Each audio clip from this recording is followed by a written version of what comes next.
You'll get saved through somebody dying in your place, or you go to hell sure you're sitting on a seat. There's an old-time illustration preachers have used for years, but a very effective one. And I'm sure it happened. But back in the old days, back in the early 1900s, when most of the men that taught, or most of the teachers were male teachers, and they were about 6 feet 2 or 3 with hickory sticks and leather belts, that old country school out in Texas, well, a little old boy done something wrong. They're going to give him about 8 lashes with that birch stick or hickory or whatever it was. And that teacher hit him across the back with it.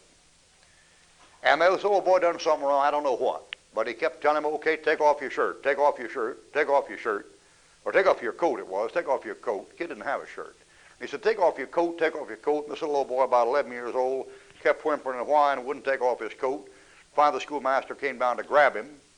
And the boy wouldn't take off his coat, and the schoolmaster tore it off. And that boy was so poor, he didn't have any shirt, didn't have any underwear. He just had there bare suspenders over his bare body, and that little old coat on top, that's all he had. And an older boy there, about 14 years older, stepped up, 14 years old, stepped up, and in that minute there, where the teacher hesitated just a minute, he said, I'll take him for him. I'll take him for him. And the teacher thought for a minute, and looked at a little old shivering wretch in front of him and said, well, all right. So he whipped that older boy and gave him the lashes. Now the little boy with no shirt on put his coat back on, stood there and cried and cried and cried. That 14-year-old boy took it and never said a word, never said a word. 8 times, never opened his mouth.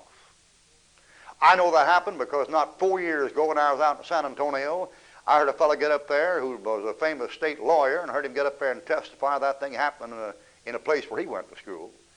And some fellow substituted for him and took the beating. And he said that fellow took the beating for him and sat in the auditorium next to him, the next class, and cried the whole hour. And he's had to sit right about 3 seats down from him and watch him. And know that guy took the whipping in his place.